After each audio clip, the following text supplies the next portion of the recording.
back in this motherfucker. Mm, mm, mm. How y'all get me back on here?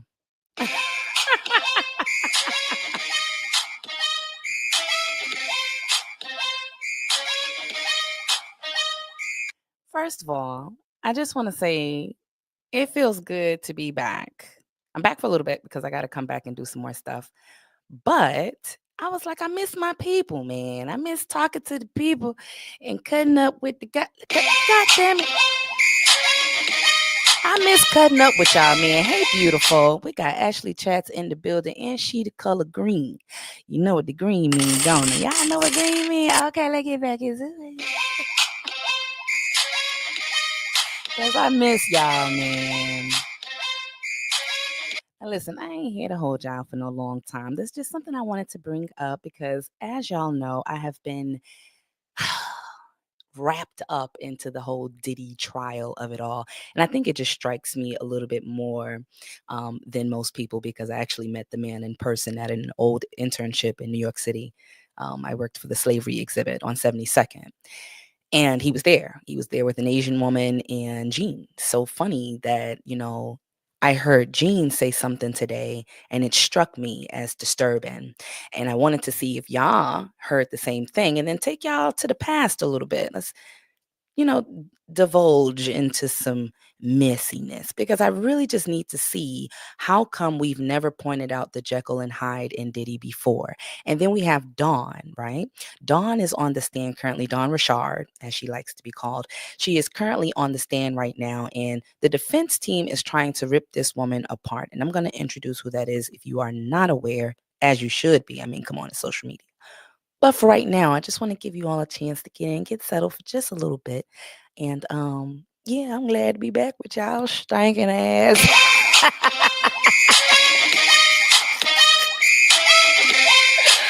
Happy to be back, man. Got my little buttons over here. I can press some shit, kind of.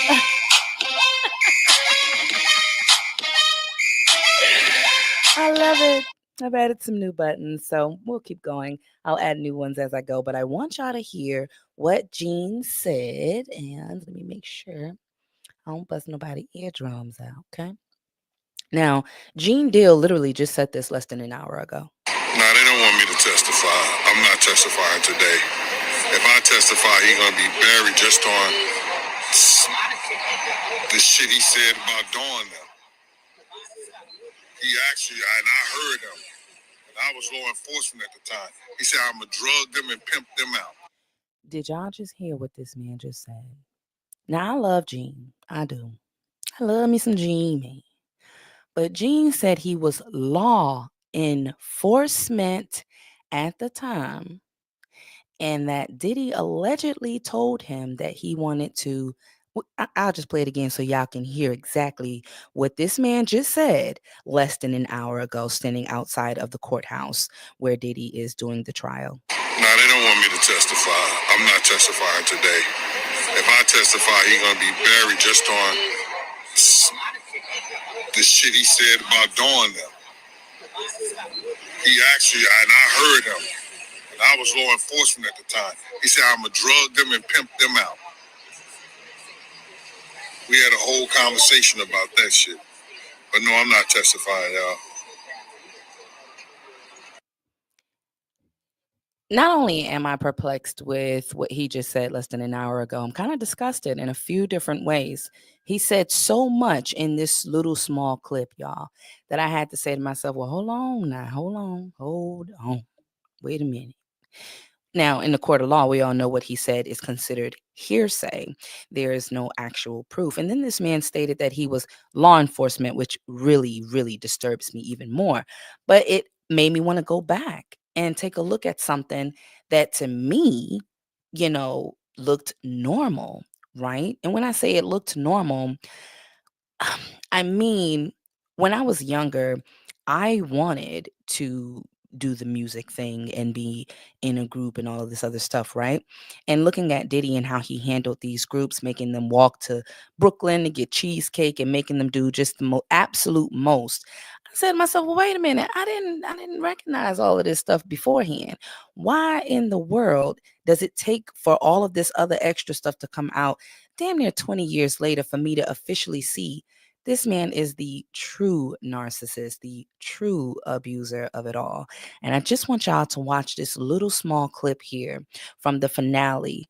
And I want y'all to see how he spoke to these women. Not only how he spoke to them, his whole demeanor. And then I'm going to take y'all a little bit forward because it's very relevant today with what's going on. And if I don't finish today, listen, y'all, to the people that did show up, and baby, I don't need no big old crowd now. Okay. I don't need no big old crowd. But to the people that did show up, hopefully you do come back and take this ride with me because I'm just trying to wrap my mind around all of this craziness that's going on. And instead of me pulling a lot from the forward, I'd rather us take a look back. This stuff was right in our faces. I just think a lot of us didn't think of it in that way. You know what I'm saying? So I'll play this small clip again. Please come back for part two because I'm not gonna be able to finish today. But make sure you hit the like button. And thanks for coming to support the girl. I've been gone for a long time. And listen, I truly apologize because I'm supposed to be a lot more consistent with my content, but real life does happen. And I'm proud that it happened the way it did. Um, tell you a quick story before I go into the clip. I lost a family member due to them unaliving themselves, and it just really hit me different because they succeeded in doing so. And for us to lose that person in this way, it's not something that will just make you want to carry on as normal. It kind of makes you retreat and take a step back and say, dang, what did I do or not do to help in that situation? Mental health is no joke. And we all, have dealt with people in our lives that may not be as strong as we all appear. I'm one of those people. I come off as extremely strong, extremely well educated, well put together. My verbiage is unmatched. There's a few people I would say their verbiage is beautiful as well, but I too go through certain struggles where I used to ask myself, what am I here for? And it doesn't strike you until someone does it as close as they did. And you can't ask them why or, what made you, want to do that. So dealing with that in real life and getting back into my keto lifestyle, those types of things have just really taken a toll on how I operate on social media, right? So you may see my little shorts and my little cute videos I may be able to make here and there, but I have really just been focused on family time. My son graduated the 5th grade, he's going to the 6th grade. Dealing with that, dealing with the emotions of a child in my house that's taller than me. I have my baby girl, and it's just so much going on and gardening and just really getting back into real life situations. So I want to apologize for not being there for you all, especially if you subscribed and you wanted to see the you wanted to see the from Sabrina and you just haven't been able to see that. But in that same light, I don't apologize for living my real life. And those that understand. Those that know, they know. I can't apologize for being me and really wanting to be present in the world, not just on social media, right? So a lot of y'all forgive me, and the people that did show up understand that about me. And I appreciate y'all.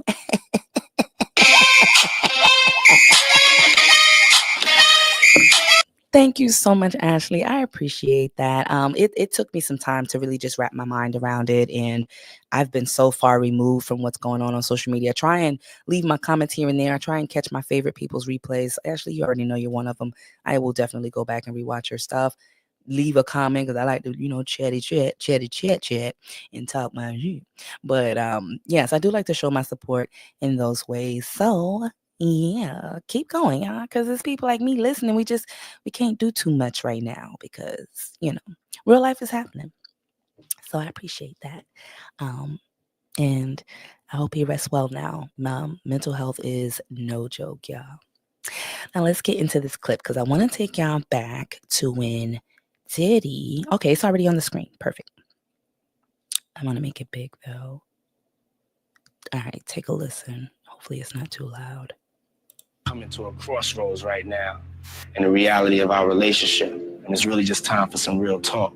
We got to figure out what the future of the group is. Because for me, the reality of the situation has changed with the vision.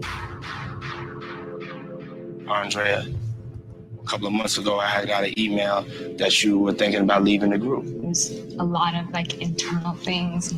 Okay, what's the internal things? I just want to be in a group. Like, that's it. I don't want to do anything else. I don't want to be, an actress. I don't have those other things. Like, this was my dream. So if everyone's not wanting to do that, then why, kind of stay in it? Aubrey, there was a time you sent me an email too. I've had it with feeling unhappy. So what is it? It is a trust issue. Okay. You cannot have 5 women getting on stage every night, moving forward with a career when there is a lack of trust within each other. We have outside ears coming in all the time. Puff saying this at MTV, that he wants to make y'all the dream girls and then move forward with Dawn with her on this and that. I'm not doing anything negative or foul. Okay. So at the end of the day, you have to deal with the reality of where you're at. So just I'm the chairman of Bad Boy. I don't have to call Aubrey. No, I don't want you to call me. I just want to communicate between Vanity Kane and our label. I don't have to communicate it to you. You can leave. Now, I want y'all to see, Diddy was showing us exactly who he was as he spoke to women. There was no compassion there. There's none of that. It's strictly authority-based, authoritative. I can't say this word right now. It's not coming to me, but very much, I have the power, you don't, right? You need something from me, so you do what I say. But what I didn't understand back then, I actually blamed Aubrey, right? And I was like, this woman, she always talks out of turn and being rude. And now it took for me to be an adult for me to see she wasn't wrong at all, actually. She was sticking up for herself. I'm actually going to show y'all a quick clip before I go back to that one there, so you all can see exactly why I found that clip extremely important, because I said to myself, this man lost his damn mind. He been acting crazy. I guess I just never really paid attention to it. So let me see if I can find this short here.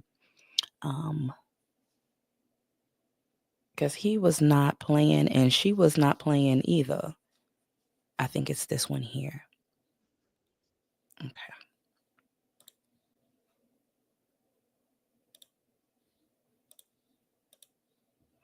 All right, take a look at this dynamic really quick, y'all. Show all your skin. You want to be naked, but the whole concept of Vanity Kane was like, when it comes together, it's one. Puff's going hard on the group, and then all of a sudden he singles me out and starts going on and on about how unhappy he is with me. And I just feel like nothing that I do, he's ever happy with. Can I ask a question? What do you want to look like, though? Do you want to look like a playboy, playmate? Do you want to look like you? Puff, I'm done with all of that. No. Like, what do you want to look like, though? I'll tell you. What do you want to look like, though? I'll tell you. I'm not focused on me. I'm focused on what this group should look like and how I should fit in this situation. You like big hair, though. I don't like big hair. You do like big hair. You like big hair. You like a lot of makeup and all that.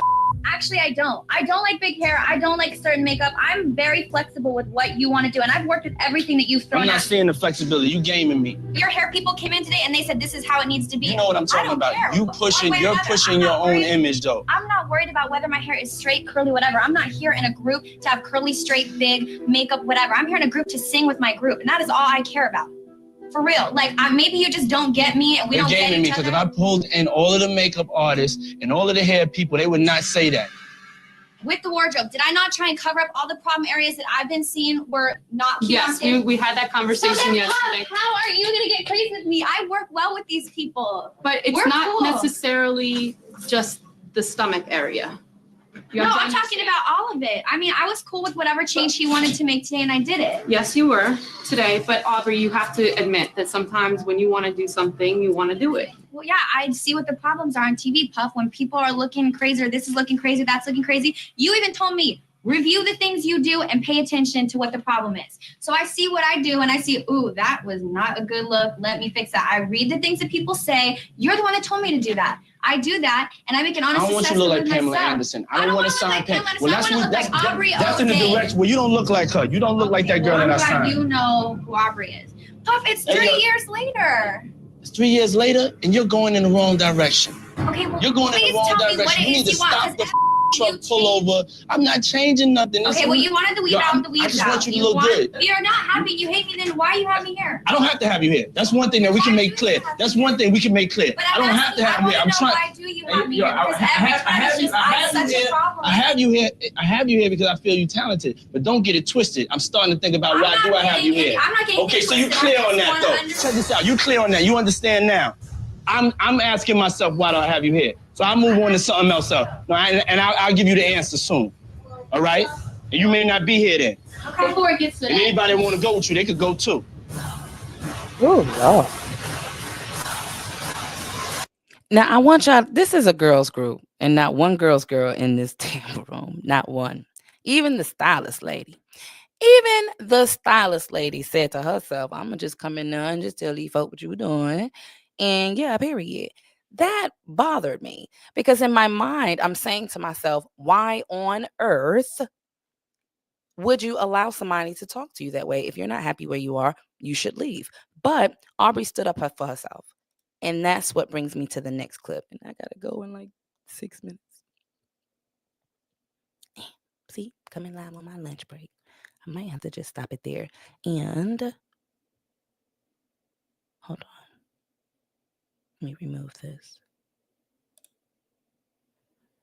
I'm going to stop it there because I want to continue the finale of Making the Band, and I want y'all to continue to see the dynamic between the girls. A lot of abuse allegations, and this man is literally physically abusing women all around them. And this is their attitude at the time. And I want y'all to see how Hunger in those ways just really, really honed in on that. As well, I went and saw Sinners, and I'm going to tie in Sinners as well, but I'm going to give a review on that separately. But I gotta get back from lunch, y'all. And I started late because I was trying to get my sounds and everything. I ain't been live in so long, but it is all good. First of all, I want to thank everybody that did show up and did, hit the like button for your girl. Thank you, Ashley, for the comments. I appreciate that. One thing about me is when you keep going, even with the hard work that you put in, the hard work, it shows, right? It shows you where you are on your channel. I'm not going to lie. I've been over it as well. I saw your comment, Ashley, and I've kind of been over it as well. But the only thing that makes me keep going is the people that do show up. So I'll leave you with this. Don't worry about those that don't, and hone in on the ones that do. That is how you change your mindset into a positive one to keep going. So again, thank y'all so much. This is the part one. I'll finish up later with part two. I will try and schedule that one because this one was sporadic. So just to see if I'm popping up on algorithms and everything, I can clearly see I'm not, but I will be back for part two later so we can kind of dive into a little bit more. And that's only if you are into dealing with the case. It is very triggering. I'm trying to not share as much triggering stuff on my channel. There's a lot of people speaking on the triggering stuff, and I definitely advise y'all go check them out. For me, I kind of just want to break down the character of what I missed, right? Because this is somebody we grew up with as far as music, TV, movies. I kind of want to just go back and look at what I missed. So I thank y'all for showing up. Thank you, Ashley, for the hearts. I appreciate that. Thank you for everybody that caught the sporadic live. And until next time. Yeah, it's a lot. The triggering stuff I can't do. But if you all are interested, definitely if you've seen Making the Band, then I want y'all to just go back into your mind and think about all of those things we thought were just out of control. And then look at who we're looking at today. That's the only thing I wanted to do. But till next time, I got to get back from lunch, y'all. Bye-bye.